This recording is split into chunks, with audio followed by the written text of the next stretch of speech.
Well, hey, everybody, it's Maynard. I'm over at CIRA, and this is just a quick thing we thought we would do for our sponsor / friend group, which is with everything going on in Russia, with the Russian invasion of Ukraine, and the discussion about cyber. We reached out to Lior. He's our great friend, CEO of Waterfall. He's over in Israel. He's got a top-notch team, 100 plus people that do cybersecurity. Certainly a lot of business in the US and a lot of it with energy infrastructure type companies. You might remember we had him on Close of Business. Anyway, Lior, thanks for joining us. I think we just wanted to visit with you and try to learn what's happening in the world of cybersecurity right now and see what your impressions are. Thank you, Maynard, for thinking about me, and I'm always happy to jump on any of these with you and have a chat. It's always fun. I think everybody knows what's going on in Ukraine, and there's a lot of discussions in our areas about, is a big cyber thing's going to happen? Should we prepare more? What should we do? And we do see a spike in probably every type of cyber attack that used to happen in normal days. So we see a spike in them in this period of time. Is that a way of saying the normal stuff, the volume on the normal stuff is up? Because that's certainly what I'm hearing. Yeah, that's for sure. It's evident. It's not feeling. We are monitoring those. Governments are monitoring those. There are companies that monitor them, and it's apparent. All of their regular cyber attacks are on the rise. The direct line between this and that can be some people on the Russian side, Ukrainian side, that area of the world need more money, can't get more money. So, hacking and ransomware and extortion is a good way to get money when you can't. But that's an assumption. I'm not. We're not sure about that. Okay. On military level, state level, or even terror level, or types of attacks and motivation for attacks, we don't see anything meaningful. Although sometimes you can be sure, but we don't see anything meaningful growing or happening. and I think it's for a reason. I mean, neither side of this conflict, and when I'm saying side, I'm not talking about Ukraine. I'm talking about US and Russia. They don't have any real motivation to open a cyber war, a real cyber war between them. I mean, Russia is having their war in Ukraine, a physical kinetic war.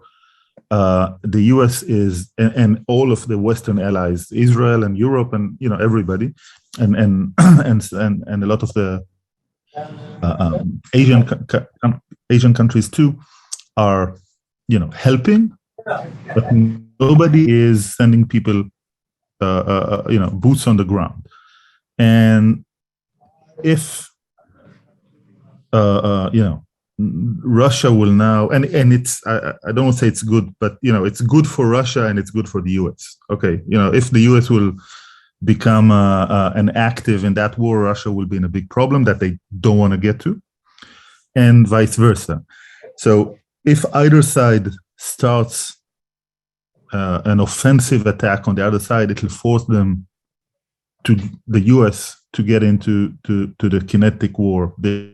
So I think we should be cautious, but I don't think we're at DEFCON 5. So states, just what I heard you saying, you think state-sponsored cyber attacking from one side to the other that's not okay. That would trip us into kinetic war. It's unlike the economic stuff. Yes, that's what I think. In a normal time, it might a country can just ignore it if it's, a small thing or something. They can just ignore. But in this situation, I think a cyber attack, backed by one of these states or its allies in a way that's easily attributed and also has a real effect on the other side, can accelerate everything to become a big war and bring more countries into the physical war. So one thing, Lior, while we have you, so you're in Israel, the Israel prime minister's kind of sort of been involved. Israel has a lot of Russian Jews, like it's the state, and you're close to the Ukraine as well. So what's the mood on the ground in Israel about the war? Like what's that? Look, we have a big population of Russian immigrants, Jewish Russian immigrants, and we have a big, although naturally a bit smaller population of Ukrainians, Jews that immigrate to Israel. So nobody is the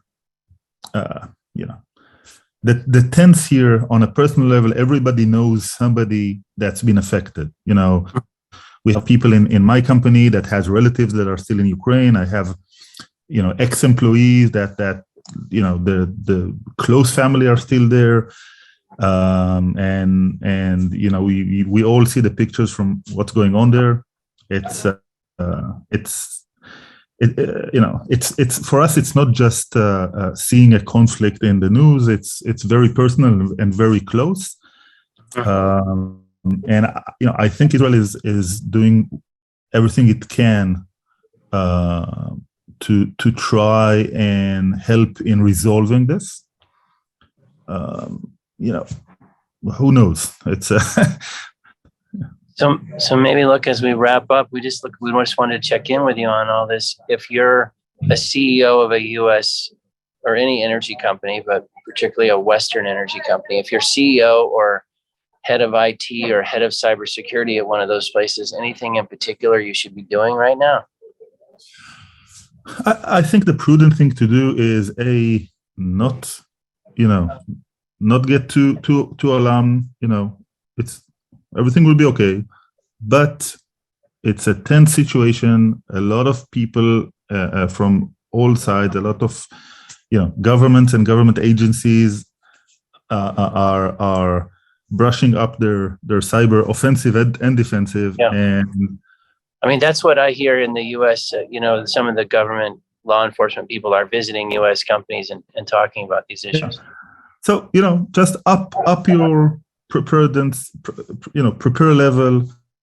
If you had plans to upgrade your security, expedite them. If you can run a better backup regime of your data, please do. But I don't think we're in a panic mode. I think we should, assume it's an, this is an unease period of time, and bad thing can just happen, even though nobody wants. Nobody has the motivation, but it can just happen because somebody makes a mistake. Somebody, So just be cautious, up your security levels, and continue with your business, because at the end we need to move on. Well, you point out something I hadn't really focused on, but if we were to have a Colonial Pipeline type incident now, it would be blamed on the Russian government. Yep. And it could spiral out of control, or get much worse. Yeah. So that's what I'm saying. I don't think we are moving towards something like this. I don't think anybody of the big players, the big states, have an interest, but it can just happen by mistake. Yeah. Well, look, that's awesome, Lior. We value your opinion, and you being in Israel with all that perspective, that's pretty darn interesting too. So holler at us if there's anything we can do for you. I will. Thank you again for having me here, and let's be in touch. Well, I'm going to, I'll copy you on the email when we send it out to all our sponsors and friends, just so if people want to reach out to Lior, they can. Thanks, everybody. Perfect. Stay Thank you. safe, Lior. Always good to see you, sir. Same here.